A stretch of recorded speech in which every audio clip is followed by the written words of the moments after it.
Unsightly nub marks, loose joints ranging all over the kit, unfortunately, and then the dreaded ankle armor. The high grade Leo is packed full of disappointment, guys.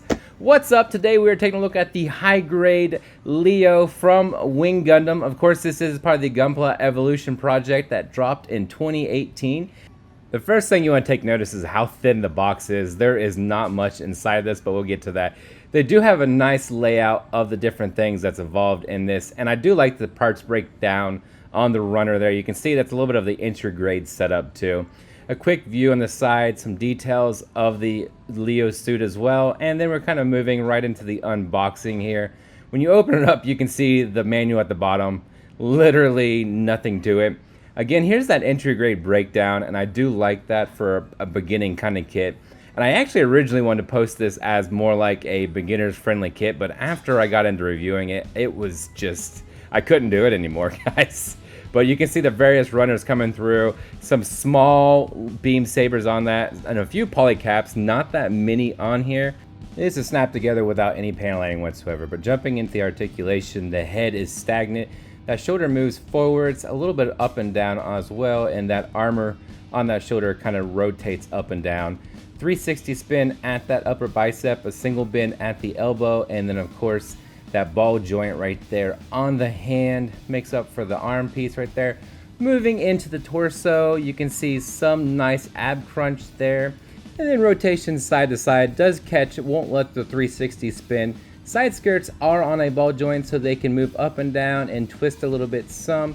A nice splits at the legs, and you can see a nice leg raise in the front. Back, unfortunately, there's very little. And then my favorite thing about the legs, and probably the only part that's good, is the double bend at the knee.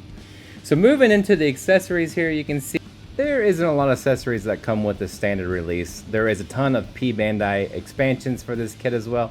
Moving into the 105mm rifle, you can see it's very nice. I like the color scheme. Into the shield, there is the other hilt attached to it, and you can see where it sits into that. Holds firmly into there, and you can see again just a couple shorter beam sabers for this kit as well. Not the standard full-size Gundam beam sabers. A little bit shorter. That's all right. It's still pretty good. Moving into how the shield is attached to the arm, you remove the armor piece for that shoulder. There's two small holes that kind of pops into. Kind of expand the plastic out just a little bit to get the fit in there, but once it sits in there, it's nice, tight, and it will hold that in position quite well. And it sits nice on that shoulder. I like that movement. It allows for all kinds of rotation. Then the shield itself is actually on a ball joint, so you have a lot of things that you... So the first positive of this kit is actually the main reason I picked it up. It is cheap. It's very cheap. It's easy to obtain, and then you can actually put a lot of these together pretty quickly, as there's tons of people that do dioramas with using that many. Another nice thing is there's no decals. That cam on the head is actually a clear yellow molded plastic, and it looks very nice. The panel lining on this kit, I like the color separation on the 105mm rifle, as well as the fact that you can actually change out the handle side too, so you can switch hands on it. Then finally, the layout of the runners is very nice too. So we got to talk about the negatives now. First off, you can just see this green is not clean friendly. It leaves all kinds of nub marks throughout.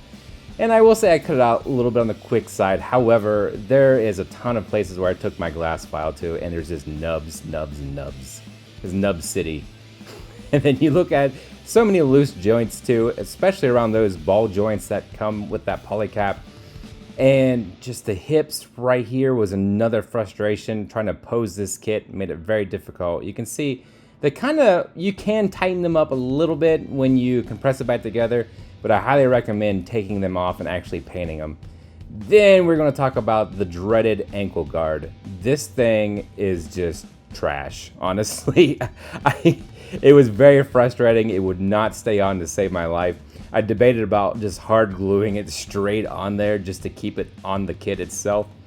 And again, just some more polycap areas where it was loose. I mean, that kind of wasn't as bad. And then the hilt, this is the reason there wasn't two hilts on there. I actually glued this on here. These are actually kind of difficult to take off once you have them on the shield. And you gotta be careful because you snap it. That is actually probably my fault, but I will let you know what I did on that one. So final thoughts on this kit.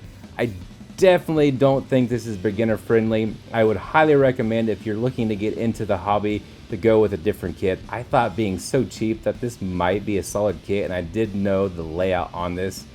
But unfortunately, I would definitely pass this kit up unless you're looking to complete a wing collection. There are so many other great grunt suits out there, and check out this link for one of my favorites. Until next time, love.